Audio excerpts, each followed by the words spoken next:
Hello, you wonderful people, and welcome to another episode of Super-Fanta-Fi. This being a show where it's about TV shows of the supernatural, fantasy, and or science fictional genre. For today's episode, I'm going to talk about the latest episode of Charmed. A lot of interesting things went down in this episode, so let's break it down. So obviously we have Macy trying to attempt to find a way to deal with this allergy. Obviously, the Perfecti said there's no way of dealing with it, but she's trying again and again, but sadly failing. But she ends up stumbling across a box that has letters from her mom, from their mom Marisol, and it seems like she basically wrote a few letters, just some kind of what ifs if she wasn't there. What was it like? Maggie's was it like Maggie's graduation and Mel's like or vice versa? One of those things. I personally kind of feel a little bad, and this is just me. It's kind of messed up. Mel and Maggie got personal letters. Macy didn't. I'm just saying. To be fair, she probably never knew whether her daughters would end up finding themselves in each other's lives. To be fair, like the letter was probably written in a way where it's like, yeah, in case you ever do. But it's like, once again, just can't help but notice that. I mean, to be fair, maybe it's just because like, well, she probably has maybe some hidden somewhere else for Macy to find when the time came. I don't know. But obviously, there's kind of a, Maggie spending time with Antonio. Both of them, after last week's episode, both of them ended up getting the internship. So they're both kind of working on things. And obviously, like, they're going through, like, people for their study thing. And, obviously they're hitting it off and stuff like that, and he's asking, like, obviously it's like, she's like, yeah, I was engaged, but he was a demon, and he's like, yeah, my ex, she was a witch, and he's like, oh, I doubt that, so it's like, but the fact is he used the word witch. He goes like, it's just supposed to be the nice play on words, just like the writers wrote that specifically just to be the play on words, but is it also just like, no, like, once again, it's just like, I've had this weird feeling about Antonio that I'm like, I don't know, man, like, there's going to be, like, some reveal about him, but maybe not. Maybe he's just going to be like, hey, he's just a regular dude. But Maggie has another vision, especially when he asks her out for dinner, and she sees them kind of, like, getting close, him touching her face, moving her hair aside, that she got nervous, because obviously she's in a phase of, like, she doesn't know where her and Jordan stand, because in her mind, she thinks, like, Jordan ghosted her, so she has no idea, obviously that he's in the tomb right now. So she's kind of taking that as a sign. Because obviously she's been debating and flipping, back and forth with a lot of this because it's supposed to be her year to focus on her. But obviously last episode she was like, you know what? I'm going to take that step. And just when she tried to reach out to Jordan, she wasn't able to. So at the same time, Mel's dealing with the whole her and Ruby thing. I guess I'd never really noticed it before. I guess she had never just been very, like, vocal and outward about her feelings. I never really had noticed that before because, like, I guess, like, Mel kind of realized, like, I would have to go back and rewatch that scene, but I guess she didn't say those three words at that moment, maybe, even though Ruby did. I don't know. Like I said, I had to go back, because it was just kind of like this awkward thing, like, Mel has this look on her face, like I should have said something there, but I didn't. But obviously Macy brings it up to Maggie and Mel, the letters, and obviously they're like, they think the letters about, hey, Mom had a premonition about her allergy, but we can't read the letter. If only we could talk to Mom. So Mel and Macy decide to try to make a seance. We'll kind of start off with their side of things. For them, the seance does not go well, and it ends with Maggie not getting possessed by the wrong soul. Not just the wrong soul, one, but two wrong souls, because it's a daughter and father named Daisy and Roger, respectively. And that's so interesting, the constant switch back and forth inside of Maggie's body. And obviously it's like Daisy's kind of like your, like, stereotypical teen, and Roger's your stereotypical dad, being stern, and it's like, yeah, my daughter doesn't really listen, and she's just kind of like, okay, like, I hate you guys being against me, so she's kind of doing her thing. And she, obviously, for Macy, she ends up finding out the reason why the spell didn't work is because it has to, like, the item they use that's supposed to be important, the cherished item, it has to belong to the person who owned it first. the item that's used in a spell. And they thought the box was Marisol's, but it actually belonged to Roger because he actually gave it to his daughter as a gift. Hence why their souls are here. And now it's like the candle burns out all the way. Their souls are going to be stuck in Maggie's body, which Daisy was kind of like, no, I'm all about that. I'm glad things didn't turn bad because it could have easily been a situation of, no, I'm not giving up this body. This body's mine. Well, she would have had to deal with her father the entire time. But you feel like this could have been easily one of those circumstances, but it turns out not to be the case. Antonio happens to show up, and I love the whole thing of like, he kind of gets knocked out, not by Daisy, but actually Roger, interesting enough, because Daisy's the one that knocked Macy out earlier in the episode, but it's because he's overprotective, being like, oh, you know the rules, you're supposed to be 18 to date, and was kind of telling him to leave, so he gets knocked out. And it's just like, oh, you tripped on some hardwood. That's what happened. You kind of got knocked unconscious. Kind of a little bit of a drink. It's like, so was Maggie, I keep doing it all the time. Was Maggie not screaming at it? It's like, nope, I don't know what you're talking about. It must have been a dream or something like that. But it turns out the sad situation about their circumstances is that basically, because of the way her dad was, Daisy, she didn't get to dance with the boy that she really liked at prom. Before they could even have their one dance, her dad showed up, grabbed her, and they argued on the way back, and a drunk driver hit them and they died. So that's kind of like their unresolved issues. And so Roger kind of apologized. It's basically after his wife died, he was so scared about losing Daisy. That's why he was kind of acting that way. He didn't want to lose her too, but Macy points out, like, yeah, but you kind of robbed her of an opportunity to kind of live life. Like, obviously, the whole conversation of, like, you know, you're supposed to be able to live life, you know, let someone go out there and make their own mistakes. It's a part of life, it's a part of growing. And Roger kind of apologized. He says, like, if he could, he would do things differently. And so he's able to move on, but Daisy's still here. So Macy sets up the whole, like, prom dance thing. And, like, in Maggie's body, they dance and everything. And that moment, she gets depossessed. And I love that Antonio's scene. He's like, wait, what? What's going, huh? And so it's like even being like, oh, Freud would lose his mind about this. And so it's like, yeah, you need to go, you just go back to sleep. He's like, I thought I was already asleep. And she uses her powers to calm him down. So, okay. And then when he leaves and everything, it's like, oh, yeah. He's like, sorry about falling asleep. He's like, yeah, you probably saw some weird stuff. I mean, that's signs of a concussion. I love it's like, let's not use magic. Oh, to be fair, Harry's not nearby to wipe his memory and all that. But it's like, yeah, like, we don't have to even worry about magic wiping your memory. Just like, say you had a concussion. We'll leave it at that. All that stuff you saw was pretty much a fever dream. But obviously Maggie, because that ends up being a conversation. Well, because I'm skipping over it a little bit because,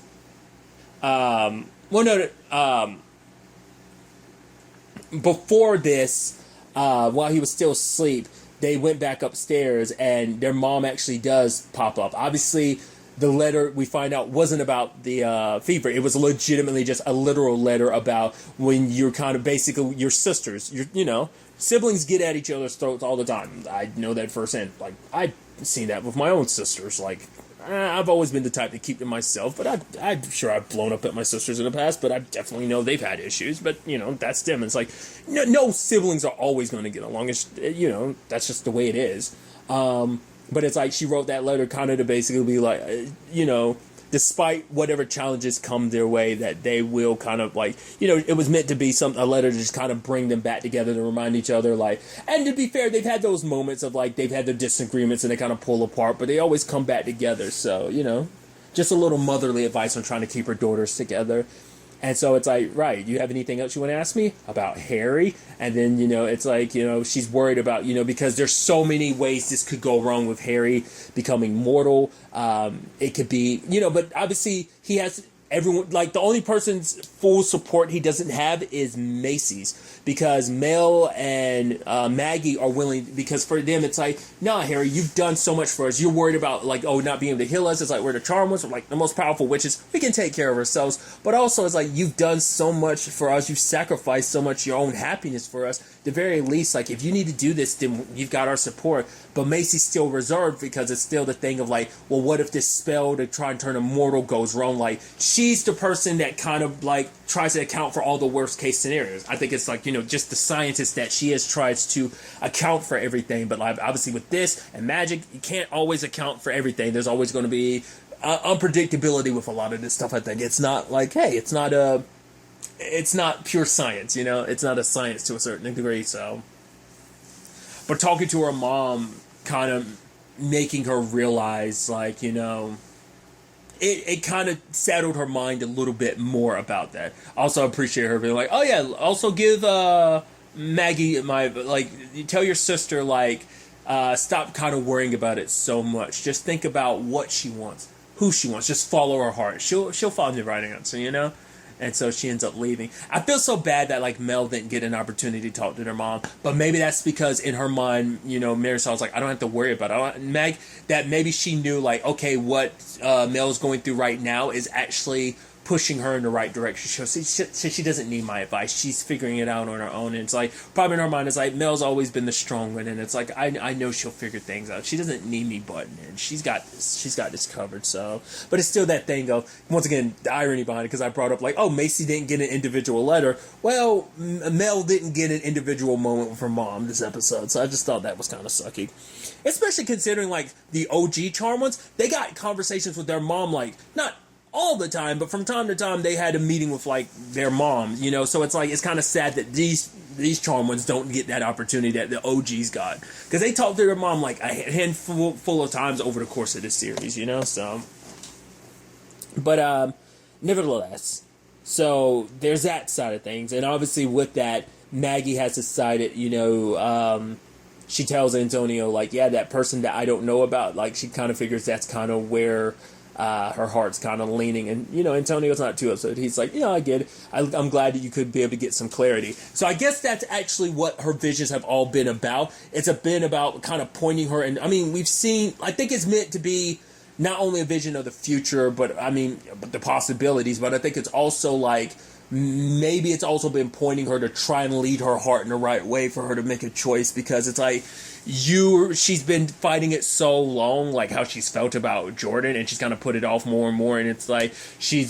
because her heart was kind of unsure what, or rather who she wanted for a while, I think maybe her visions were kind of trying to point her in the right direction. It seems like that might be the case, who knows, or maybe just straight up oh yeah, this is going to happen, your vision's been showing you that, and that there isn't as intricate element of it. Yes, on a personal level, yes, there's the intricate level of, oh, like, you know, what do I want, you know, what does my heart desire, whereas, like, you know, the visions is like, no, it's just straight up, this is going to happen, there's no, like, context and necessary or needed. We're not, because I don't know if her visions would necessarily show her something just to try and lead her in the right direction. It's just kind of like no, this is going to happen, be wary type of thing. I don't know. I just thought that was kind of fascinating. Which that turns into, you know, Maggie trying to find Jordan. She runs into Swan. It's like, oh yeah, like, he hasn't showed up for work. You know, had to cancel a couple classes. Yeah, I thought he went off with that British lady. What was her name? Amanda. It's like, Abigail goes to Abby's place, finds the symbols on the ground, and it's like, oh, they're in the tomb. So it's like, okay. So that got clarification on that. So now Maggie knows not only Jordan, but also Abigail is in the tomb. Other than that, we have Harry's side of things, where he's talking to Mo about this spell that basically it's like you need like a sample of someone's soul, and it's part of, it has to be like a male relative in his bloodline, and he has to get a sample of their soul. But it's like also warning, once you do this, there's no going back, you know, there's no reversing this. So he has to be sure. It also has to be done within like a specific amount of a specific time frame. He's only got like 6 days to make this happen. So because Macy was so kind of reserved about like how she feels about like the whole Harry being mortal thing, that's why Mel decided to go with him, and obviously Macy stayed behind. They end up going, because they're planning on seeing his son Carter, because that's his only living relative, but the direct male bloodline relative. But it turns out Carter died, which is so sad, because we haven't circled back to this storyline since season 1, like when he initially ran into Carter as an old man. I think that's the last time that popped up in the story. I could be mistaken. I believe that was season 1. I don't think that was season 2. I believe, I don't remember, because a lot of that's blurring together. That might have been season 2. I don't know. I feel like that had to be season 1. Regardless, do correct me in the comments down below. but with Carter gone, it's like it's not even about like, oh, my attempt to become mortal. It was more so like, damn, my son is gone. It's like, it's like I couldn't be there as his father, but at the very least, I was hoping like, I could have, been there in some shape or form in his life. And so, obviously he runs into Jill, his grandchild, one of Carter's kids, one of Harry's grandchildren, and she's like, "Oh my God, you look just like my grandfather." And it's like, yeah, I'm a cousin thrice removed by marriage. It's like, yeah, she's like, but the resemblance is crazy. He's like, yeah, I know, I'm Harry. And it's like, yeah, this is Mel. And it's like, oh yeah, here's this hellion running around Georgie. And it's like, okay. And obviously, Mel ended up talking to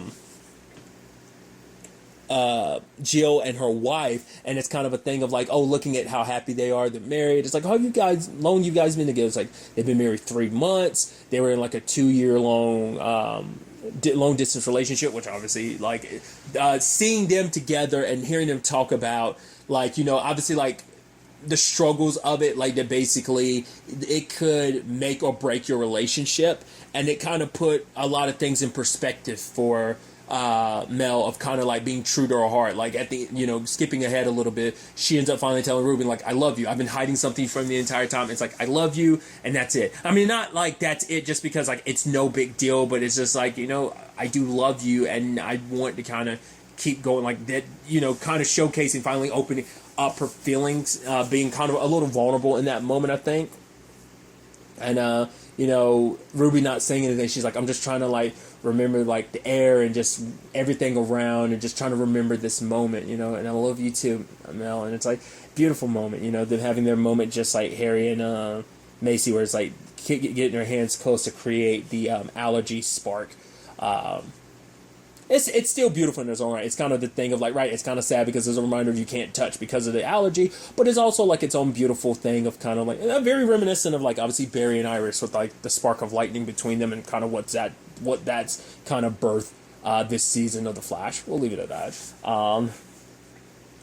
But regardless, going back to Harry, it turns out Georgie ate some of the soul pill things, and the fact is it's only supposed to be one, because if he eats too much he ends up turning into this like monster, and he's devouring a whole bunch of stuff. And they captured him and tried to feed him more candy because they thought like that's what he wants, but Harry figured out like, no, what he actually wants is family, because it turns out Georgie is actually another one of Harry's grandchildren. He's actually Jill's little brother, well, half little brother, because apparently Carter had an affair, which is kind of sad when you actually think about it. Well, no, just because we know what kind of person James was back then, Jimmy was back then.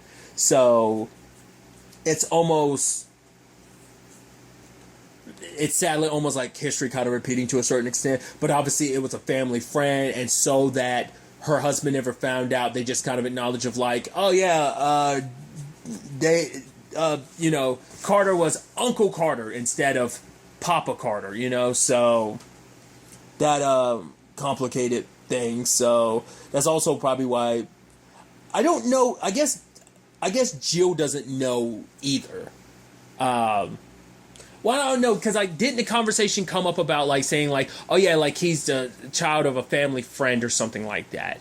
Like, that's what I'm trying to remember, because Jill might not know. That might be... No, I forgot. They do know. I forgot. I completely forgot. They're the ones who revealed it to Mel. I'm so stupid. It's like, right, so they did know.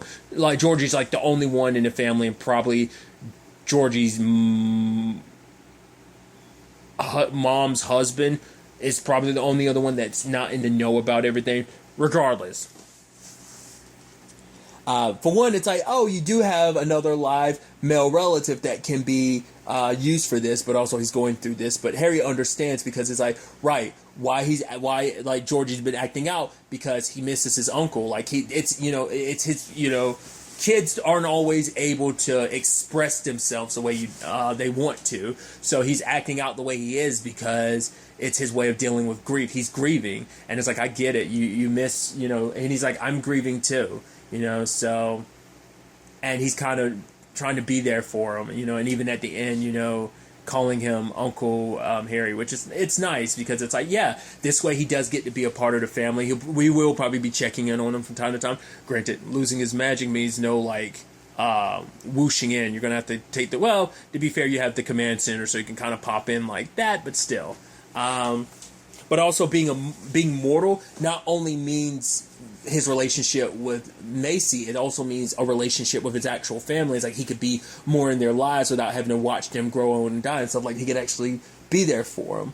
And so when he actually gets to talking to Macy, a whole interesting conversation comes up about, it's like, oh, I want to talk to you. Oh, I want to talk to you. And in this moment, he kind of talks about all the stuff he wants. And what does Macy say? She's like, oh, the exact same thing. He's like, oh, I'm so happy. Which is, that look was kind of like I chalked that up as a look of like, oh, Harry sounds like he wants kids. Because he's like, oh, graduations and skin knees. I was like, oh. And you see the look on Macy's face. I don't think Macy wants kids. That's a conversation. But I think she doesn't want to kind of like stop Harry's role. I mean, maybe it's other stuff too. Maybe that's just her putting her feelings aside about other things. But I immediately took that as like because he's talking about like he wants a life together and what that means. And it's like, oh, like they've talked about that before when they grow old together. Never once did they ever had the conversation about kids. That's a deal breaker in a lot of relationships. I mean, it's like, especially if it's a thing of like, yeah, I love you, but it's like, you want something that I don't want. It's like, yeah, people can change their mind about it, but, some people are very steadfast in it. Like CW-wise, let's not forget, I've referenced it recently, like,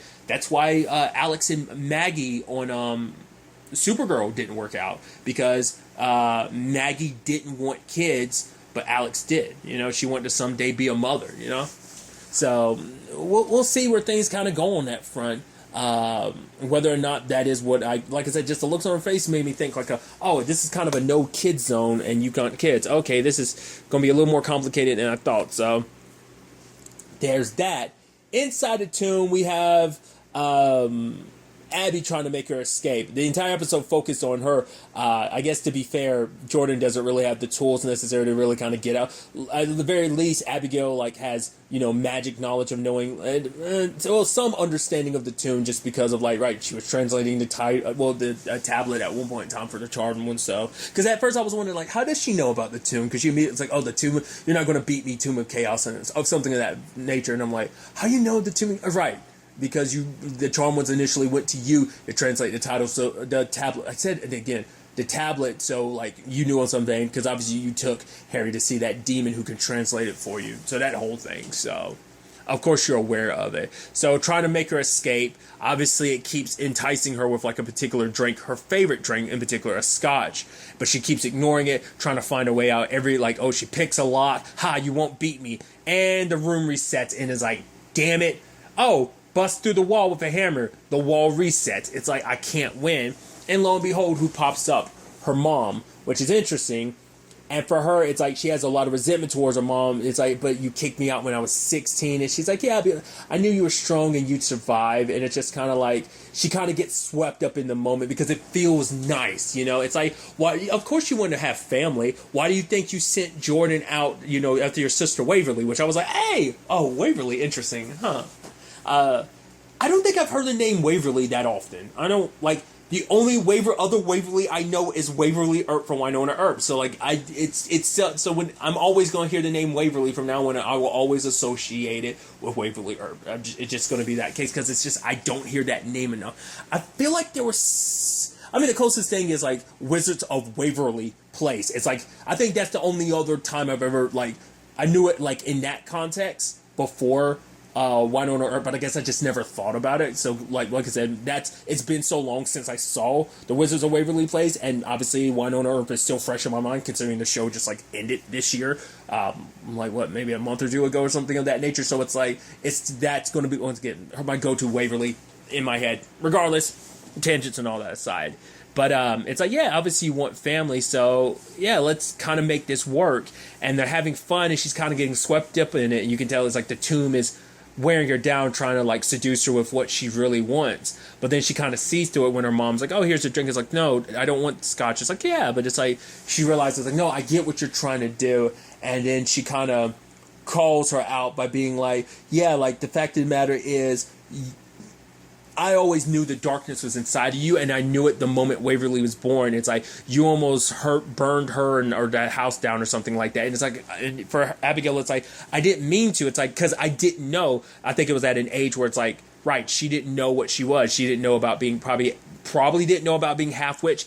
Even that, probably didn't know about being half demon, you know? So, and so her powers are kind of out of her control. And with that, you know, her mom, and we kind of, it's hard to say whether that's 100% the tomb manifesting as her mom like that just to kind of mess with her, or is that actually being so true to her mom, the tomb doesn't have to like skew it, because like her mom is enough to kind of break her down just what the tomb needs her to do. So they kind of punish her, like we see like, oh, the box, and she's like, please no, and like, whoa, your mom really locked you in a box and shit. It's like, no wonder you have like resentment issues when it comes to your family.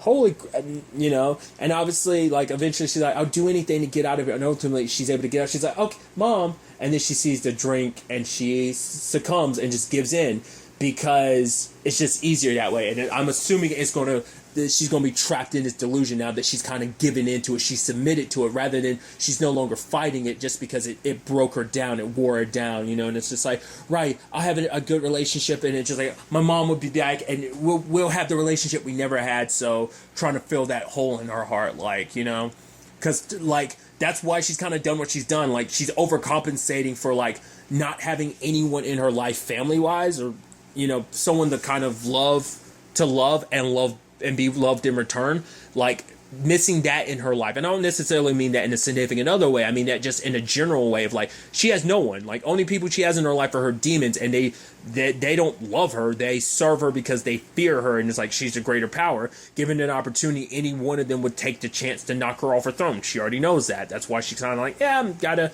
be heading away, because, you know, can't let anyone see me in my condition like that, especially with my demon side trying to kill me and everything. So, we see her drinking, like I said. I think it's her just finally kind of submitting and giving in. So, we'll see where things kind of go from there. Because obviously the conversation is going to be like, wow, how did they end up in the tomb? How would they get there? Well, what about these perfecti? They are the ones who built the tomb and everything. They are the ones who are talking about order and all that. So, we'll probably get answers to that. I'm curious, is the reason why they locked Jordan up being what I thought it was. It's like, oh, he was helping demons, and that puts him on the wrong side of the magical world, in particular the charm ones. Once again, they probably didn't know that he was connected to Maggie. It's like, oh, if we'd known that, we would have, yeah. But it's still like, yeah, he's cohorting with demons. Once again, they have two, so I'm curious what the perfecti were to say about that. They probably wouldn't be too keen about it, but it's like, also they're the charm ones, so they can't do too much on that front. We'll see. A lot of things to kind of keep in mind going forward, but I'm curious to see where the next episode takes us with all of this. But really, that's all I want to talk about. So the next time we meet, be happy, be safe, live life to the fullest, and enjoy it. Good day, and goodbye.